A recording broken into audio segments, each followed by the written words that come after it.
Hello students, এই বমিতা ma'am. আশা করি তোমরা সকলেই খুব ভালো আছো। Welcome back to our channel. আজকে আমি তোমাদের ফার্স্ট সেমিস্টার মেজর ইংলিশের পেপার 1 থেকে মোরালিটি প্লের উপরে ক্লাসটা ডিসকাস করতে চলেছি। চলো দেরি না করে শুরু করে দিই আজকের সেশনটা। দেখো, মোরালিটি প্লে, মিরাকল প্লের পাশাপাশি মোরালিটি প্লেও কিন্তু মিডিয়াভেল ড্রামা হিসেবে খুব বেশি পপুলারিটি পেয়েছিল। এটা কিন্তু মিডল এজে আর কি এই ড্রামাটা এসেছিল। It was very popular in Europe during the 15 and 16 century. 15 এবং 16 সেঞ্চুরিতে এই যে মোরালিটি প্লে আছে, এটা কিন্তু ইউরোপে ভীষণ পপুলারিটি পেয়েছিল। ঠিক আছে, the main purpose of a morality play is to teach moral and religious lesson. তো মোরালিটি প্লের যেটা মেন এম ছিল বা পারপাস ছিল, যে মানুষের মধ্যে যে মোরাল ভ্যালু বা মানুষকে মোরাল লেসন দেওয়া এবং মানুষের মধ্যে রিলিজিয়াস যে অ্যাক্টিভিটিস বা রিলিজিয়াস লেসনটাও কিন্তু দেওয়া ছিল এই মোরালিটি প্লের আর কি মেন পারপাস। ঠিক আছে, আচ্ছা এবার দেখো এই মোরালিটি প্লে পারফর্ম করা হতো কিভাবে। In a morality play the characters are not real human beings, they are personifications of abstract qualities such as good deeds, evil, death, sin, knowledge, truth and virtue.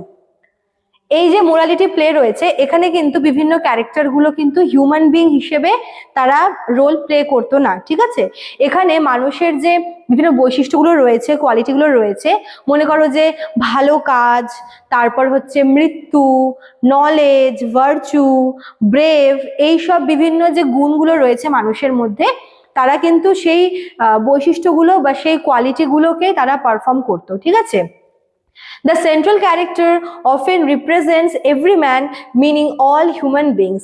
এবার এই এত সব ক্যারেক্টারের মধ্যে কিন্তু একটা থাকতো সেন্ট্রাল ক্যারেক্টার, যাকে বলা হয় প্রোটাগনিস্ট। সে কিন্তু এভরি হিউম্যান বিং বা অল হিউম্যান বিংস এর রোল প্লে করতো। মানে তার মধ্যে একটা মানুষের মধ্যে যে সমস্ত বৈশিষ্ট্য রয়েছে সবটাই কিন্তু সে তার নিজের মধ্যে নিত। ঠিক আছে, আর বাকিরা সবাই বিভিন্ন যে কোয়ালিটিগুলো রয়েছে, ইভিল, ডেথ, নলেজ, ভার্চু, তারা কিন্তু এই হিসেবে প্রত্যেকটা মানে ডিফারেন্ট রোল প্লে করতো, মানে এই গুণগুলোকে তারা পার্সনিফাই করতো। ঠিক আছে, চলো তারপর কি বলেছে, the story shows the inner struggle of humans between good and evil. শুধু তাই না, এই যে গল্পগুলো আছে প্রত্যেকটা মানুষের মধ্যে ভালো এবং খারাপ নিয়ে সবসময় কিন্তু একটা দ্বন্দ্ব হয়, একটা পজিটিভ, এটা হচ্ছে নেগেটিভ। এই পজিটিভ আর নেগেটিভ বা এই গুড আর ইভিলের মধ্যে কিন্তু একটা স্ট্রাগল সবসময় মানুষ নিজের মধ্যে ফিল করে, যেটাকে ইনার স্ট্রাগল বলে। এই ইনার স্ট্রাগলটা প্রত্যেকটা হিউম্যান বিং এর মধ্যে কিন্তু থাকে, পজিটিভ নেগেটিভ দুটোর মধ্যে কিন্তু একটা দ্বন্দ্ব হয়ে থাকে, যেটা আর কি এই মোরালিটি প্লেগুলো থ্রুতে দেখানো হতো। Good forces try to guide the hero towards a righteous life, evil forces try to tame the hero into sin and wrong action.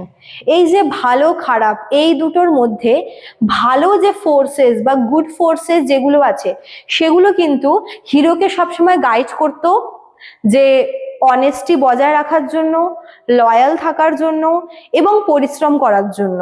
কারণ এই সবকিছুর মূল্যে সবসময় যেটা হয় সেটা হচ্ছে একটা ভালো একটা জীবনযাপন আর কি লাভ করা যায়, যেটা এখানে বলা হয়েছে যে এই গুড ফোর্সেস সবসময় হিরোকে গাইড করতো যে ভালো কিছু করার জন্য।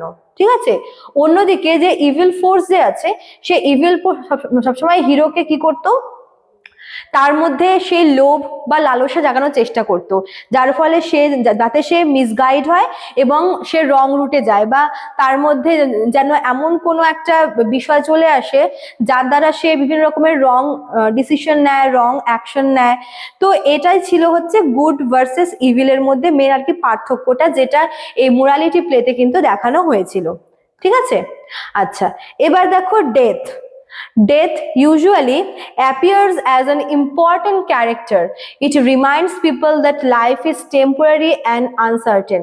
এবার ডেথ বা মৃত্যু, এটাও কিন্তু একটা খুব ভাইটাল একটা ক্যারেক্টার প্লে করতে বলতে পারো, যেখানে মানুষকে এটাই বোঝানো ছিল যে মানুষের জীবন কিন্তু খুব অল্প সময়ের জন্য, স্বল্পস্থায়ী এবং হচ্ছে অনিশ্চিত, আনসার্টেন।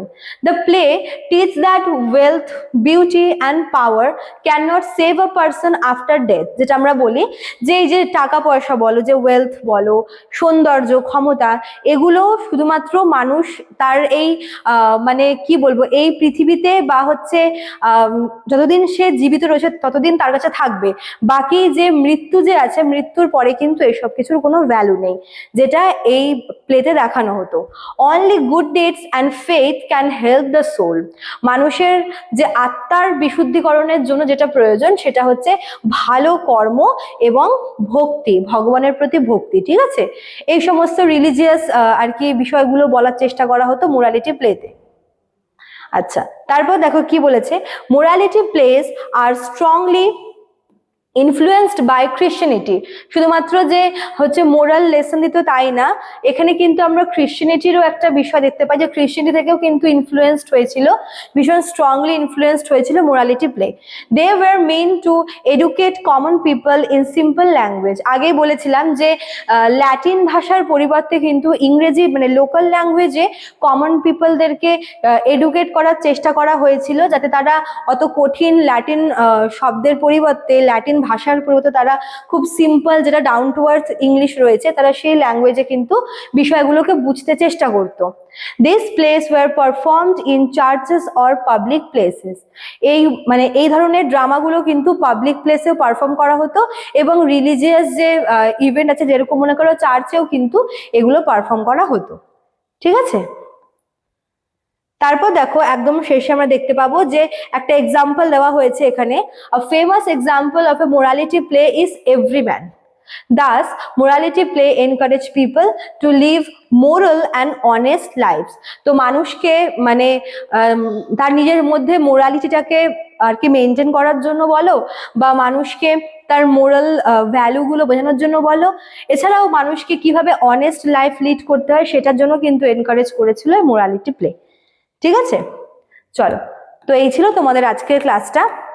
যারা ভাবছো আমাদের কাছে পড়বে তারা আমাদের অফিসিয়াল নাম্বারে কন্ট্যাক্ট করে নিতে পারো, আমাদের অফিসিয়াল নাম্বার এখানে দেওয়া রয়েছে। এছাড়াও দেখো এখানে কিন্তু কোর্স ফিও প্রোভাইড করা রয়েছে, তোমরা দেখতেই পাচ্ছ। তো আজকে এতটাই থাকলো, দেখা হচ্ছে নেক্সট ক্লাসে। Thank you.